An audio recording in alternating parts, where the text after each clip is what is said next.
7 a.m. on our Friday morning. Welcome to KREM 2 Morning News on the CW22. I'm Jen York. And I'm Taylor Vito. Brittany Bailey is off this morning.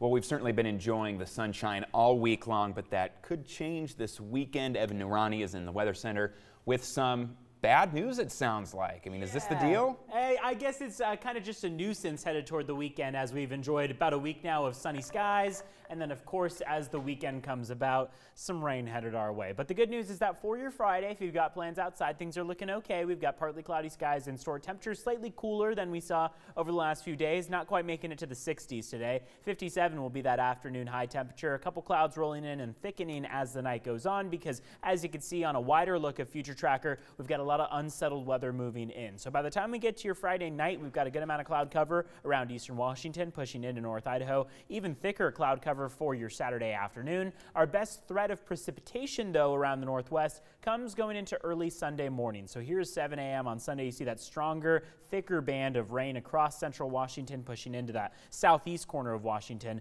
On the trailing end of it, we do see a little bit of snow activity. Right now, our cutoff point is toward elevations above about 4,000 feet. So keep in mind, if you are toward the mountains, we are going to be seeing a good chance of snow around your area. Weekend forecast shows the high temperatures are going to be around the mid-50s for Saturday, lower 50s for Sunday, maybe even capping out at the upper 40s. Our better chance for rain is going to be on your Sunday because Saturday looks to be more of just on-off, hit-or-miss rain showers around the day. So we'll be talking about this and the flood warning and advisory that are in effect for your Friday coming up in just a bit. Right now, I'll send things over to Amber Respachon checking up on traffic to start off our Friday. Hi, Amber. Good morning. Well, we are taking a look at different parts of I-90 right now where we can see the sun is shining down on some of those drivers on this Friday. So if you are going to hop on the freeway for your morning commute on the eastbound or westbound lanes, you should still be able to go 60 miles per hour on both sides because we haven't seen any congestion start to build all morning, and I do expect it to be clear conditions for the remainder of the morning as well. But I will keep an eye on that in case things do start to slow down. That's all I have for now, so I will go ahead and send it back to the studio. Okay, Amber, thank you for that. Well, turning to basketball, the Zags, the men's team, they're doing a happy dance this morning. They had a big win last night in the NCAA Tournament. They won against 16 seed Fairleigh Dickinson in Salt Lake City. Yeah, the Zags beat the team 87-49. Gonzaga will now play 9 seed Baylor in the second round. They play tomorrow at 4:10 p.m. Pacific. You can watch that on TBS. Now, the Gonzaga women's team will play its first game tomorrow in the NCAA Tournament, and that team is facing Little Rock. Yeah, KREM 2's Karthik Venkatraman joins us live from Corvallis, Oregon. Karthik, good morning. You with us? Good morning, Taylor and Jen. Yeah, I'm out here. The last time the Gonzaga women's basketball team stepped on the court, well, head coach Lisa Fortier was rushing off of it in the West Coast Conference title game. We found out the reason why is because her brother had been ill and he ended up passing away from complications of muscular dystrophy.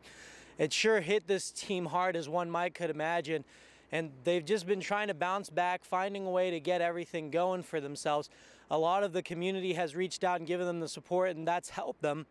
But what's helped them more is each other. You know, on their warm-ups this season that they wear before games and during games, it says family on it. And during this tough tragedy, it's really what family has got them going. This team, this family is what's gotten them going. And they're really trying to rally around each other and go and get a win for their head coach. Controlled chaos is what it kind of seemed like. And then, once we got practice rolling, it was fine. You know, adversity happens, and it's how you handle it that makes or breaks your team. And so, you know, it was nice to get a reminder that, at the end of the day, win, loss, tie, draw, all of that, this is just a game. And life is so much bigger than basketball. We all have each other. We all support each other. We're there for one another. And then since then, we've really been focused with every practice since. But knowing that what has happened is hard. It kind of hit all of us. But we know we still have Saturday to play, and we have the 2 to play for still, and for Lisa. And so I think we've done a really good job this week of practice with being focused and getting ourselves ready.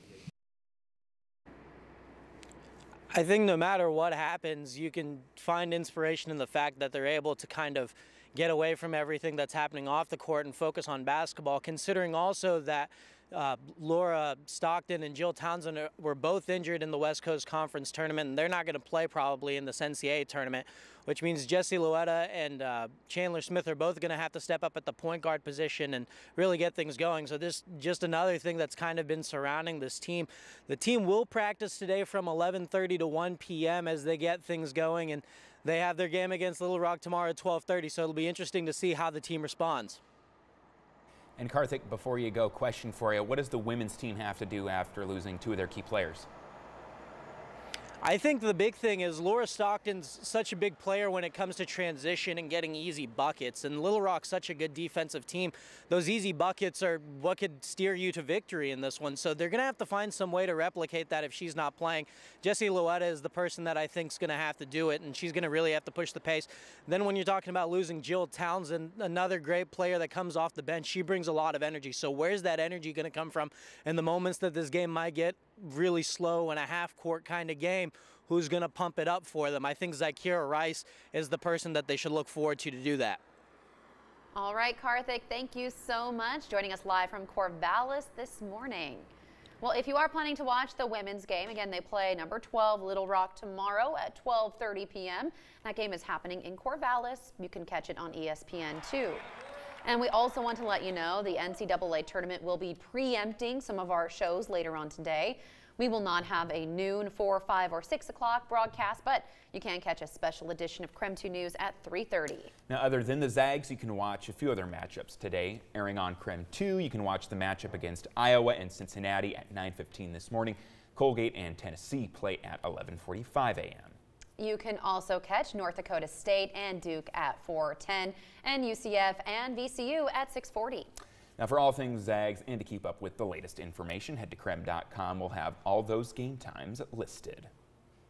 All right, 7:07 on the clock now. Spring, of course, is here and the snow is starting to melt, but the snow melt on many stretches of I-90 is revealing the ugly truth once hidden by winter.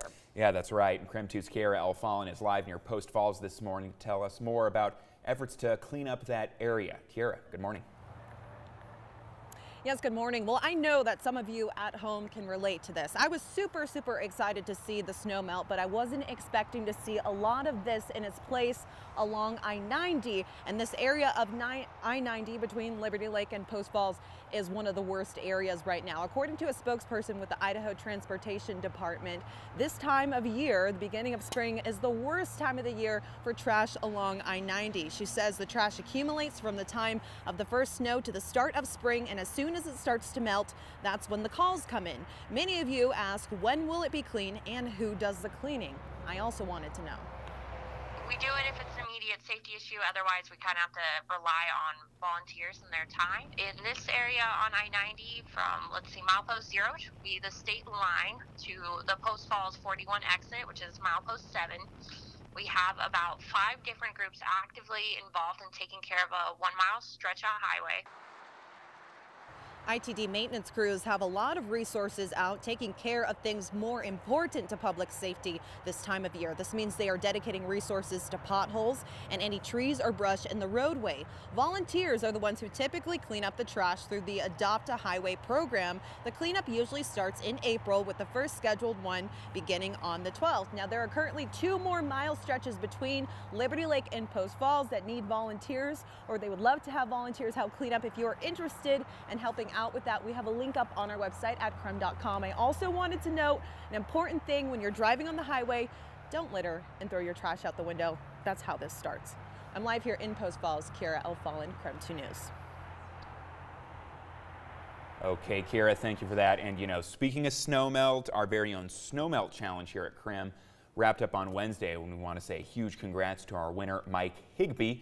There he is right there. He predicted the snow would be gone at 3:50 p.m. on Wednesday, and get this, he was just 30 seconds off. All of the snow was gone at 3:49 p.m. and 26 seconds. So Mike won 8 tickets to Silverwood. So big congrats to him. We also had an internal competition for a few tickets as well, and our floor director, Brandon, won. So he'll be able to take his little girls over to Silverwood. Congrats to all of them. All right, 7:10 now.